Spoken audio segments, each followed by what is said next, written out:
இன்றைய சிந்தனை. எங்களுடைய வாழ்க்கை நெறியிலே நாங்கள் பலவிதமான மனிதர்களை சந்திக்கின்றோம். ஒவ்வொரு மனிதரும் ஒவ்வொரு குண இயல்புகளை கொண்டிருப்பார்கள். எங்களுடைய எண்ணத்துக்கு ஏற்ப அவர்களுடைய நடைமுறை இருக்காது. எங்களுடைய எதிர்பார்ப்புக்கு ஏற்ப அவர்கள் இருக்க மாட்டார்கள். நாங்கள் சிந்திக்கிற மாதிரி சிந்தித்து செயல்படுவதற்கு ஒரு ரெண்டு சிலர் அப்படி எங்களை மாதிரியே அமைந்திருப்பார்கள். இதனால் நாங்கள் பல அனுபவங்களை பெற முடியும். நாங்கள் எப்பொழுதுமே எங்களுக்கு மாற்று கருத்து வருகின்ற பொழுது அந்த மாற்று கருத்தை பற்றி சிந்திப்பதில்லை. இவர் எங்களுக்கு எதிர்ப்பு தெரிவிப்பவரை கண்டால் எங்களுக்கு கோபம்தான் வருகின்றது.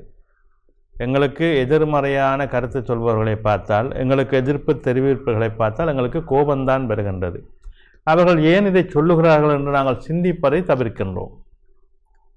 அவர்களுடைய பக்கத்திலே அவர்களிடம் ஒரு நியாயம் இருக்கத்தான் செய்யும்.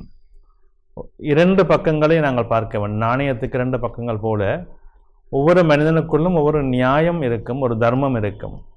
எமக்கு சில விடயங்கள் சரியாக ஒத்துவராமல் பிடிக்காமல் போயிருந்தாலும் அது மற்றவர்களுடைய நிலையிலே அது சரியாக இருக்கக்கூடிய வாய்ப்புகளை அவர்கள் அதற்குரிய கருத்தை கொண்டிருப்பார்கள். எனவே எப்பொழுதுமே நாங்கள் ஒரு விடயத்தை பற்றி சிந்திக்கின்ற பொழுது ரெண்டு கருத்துக்களையும் எடுத்துக்கொள்ள வேண்டும். ஆனால் அந்த ரெண்டு கருத்துக்களையும் அலசி ஆராய்ந்து எது சரி என்பதை நாங்கள் எங்களுக்குள்ளே தீர்மானித்துக் கொள்ளலாம். அது பல விடயங்களிலே அது எங்களுக்கு மிக கை கொடுக்கக்கூடியதாக இருக்கும். எங்களுடைய வழிநடத்தலுக்கு மிகவும் உன்னதமானதாகவும் அமைந்திருக்கும். ஒரு மரபு சார்ந்த விடயங்கள் நடைபெறுகின்ற பொழுது அந்த மரபு சார்ந்த நிலைகளிலே மாற்றம் இருக்கக்கூடாது என்பது எல்லோரும் ஏற்றுக்கொள்வார்கள். காலங்காலமாக செய்யப்படுகின்ற விடயம் அது உதாரணமாகவும் அது இதிகாசங்கள் புராணங்கள் மூலமாகவும் சமய வழிபாடுகளும் சரி எங்களுடைய கலாச்சாரங்களும் சரி ஒரு மரபு சார்ந்த ஒரு வரையறைக்குள்ளே காலங்காலமாக நடைபெற்று வருகின்ற பொழுது அதிலே மாற்றம் கொண்டு வருவதிலோ இல்லை அதிலே நாங்கள் புதுமையை கொண்டு வருவதிலோ எந்த விதமான அர்த்தமும் இல்லை. அது இயற்கையோடும் மரபுகளோடும் சேர்ந்ததாகவே அமையும். அது எங்களுடைய வாழ்வியலுடைய கலாச்சாரங்களை விழுமியங்களை கட்டி காக்கின்ற விடயங்கள். அவற்றிலே நாங்கள் ஒருதலை பட்சமாக சரியான முறையான அந்த மரபுகளை மீறாத செயல்பாடுகளை கொள்ள வேண்டும்.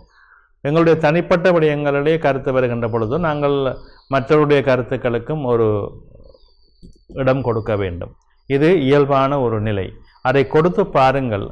உங்களுக்கு அந்த கருத்து உட்பட்டதாக இருந்தாலும் சரி அல்லது கருத்து உங்களுக்கு ஏற்புடையதாக அல்லதாக இருந்தாலும் சரி அந்த கருத்தை பார்ப்பதன் மூலமாகவும் சில அனுபவங்களை நாங்கள் பெற்றுக்கொள்ள முடியும். எனவே ரெண்டு பக்கமும் நாங்கள் நியாயங்களை நல்லனவற்றை எடுத்துக்கொள்வதிலே தான் மனிதன் உயர்வை அடைகின்றான் என்பதை மட்டும் நாங்கள் சிந்தித்துக் கொள்வோம். நன்றி.